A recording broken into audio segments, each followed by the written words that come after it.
दोस्तों, मेरा नाम विशाल है और मैं झारखंड के धनबाद का रहने वाला हूँ। वैसे तो धनबाद अपने लड़ाई दंगों के लिए बहुत प्रसिद्ध है, लेकिन आज जो मैं आपको किस्सा बताने जा रहा हूँ वो इससे जरा हटके है। तो दोस्तों, बात करते हैं एक रात की। एक रात मैं अपने गांव से अपने मित्र रोहित के साथ अंधेरी रात में खेत के रास्तों से बस स्टैंड की तरफ जा रहा था। तो मेरे मित्र ने कहा, दोस्त थोड़ा जल्दी चलो, इस खेत से आगे 2 खेतों तक थोड़ी समस्या है। तो मैंने पूछा, क्या बात है?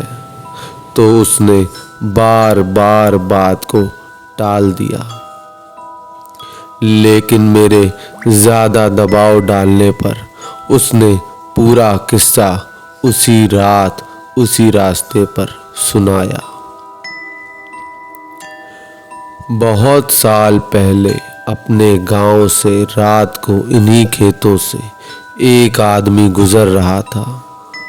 रास्ते में वो पेशाब करने के लिए एक पेड़ के नीचे रुक गया।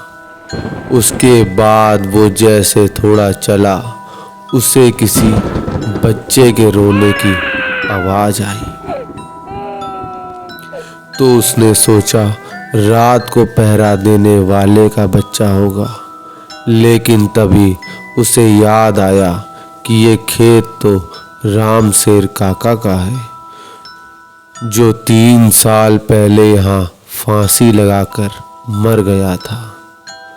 वह आदमी सहमे हुए कदमों से आगे बढ़ता रहा और उसके दिमाग में उन लोगों की बातें याद आई कि इस खेत से गुजरते वक्त रात को कभी पीछे मत मुड़ना। कोई रास्ता पूछे तो उसकी आंखों और पाँव को मत देखना। कोई कितना भी बोले उसे मत सुनना। ये सब बातें दिमाग में सोचने से उस आदमी की हालत बहुत बुरी हो गई और सोचने लगा कि उसने यहाँ आने से पहले ये सब क्यों नहीं सोचा। वो जैसे जैसे आगे बढ़ता रहा, वैसे वैसे बच्चे की आवाज़ और तेज होती जा रही थी और ऐसा लग रहा था मानो जैसे वो उसके साथ ही चल रहा हो। तभी अचानक उसने देखा कि एक पेड़ से बंधे झूले में बच्चा लेटा रो रहा था।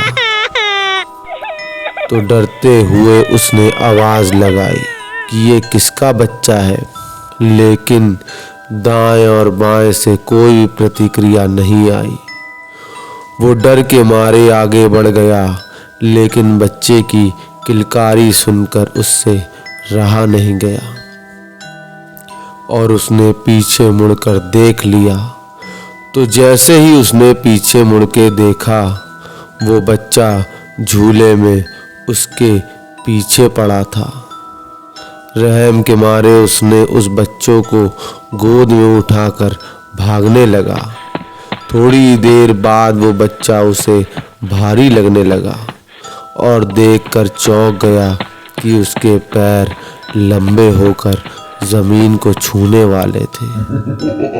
उसने घबरा कर बच्चे को गोद से गिरा दिया। जैसे ही वो बच्चा गोद से गिरा तो बच्चा बड़े आदमी की तरह ज़ोर ज़ोर से हंसकर बोला, तू आज तो बच गया। अगर मेरे पैर ज़मीन छू लेते तो तुझे आज यहाँ कोई नहीं बचा सकता था। तेरी मौत तय थी। ये कहते ही वो बच्चा गायब हो गया। वो इंसान गिरते पड़ते घर तक पहुंचा और घर पहुंचते ही बेहोश हो गया। जब उसे होश आया तो उसने गांव वालों को ये सारी कहानी बताई। जैसे ही मैंने ये किस्सा सुना तो घबराहट के मारे बिना पूछे मुड़े ऐसा जोर से भागा कि कभी उस प्रेत वाले खेत से रात को दोबारा नहीं गुजरा।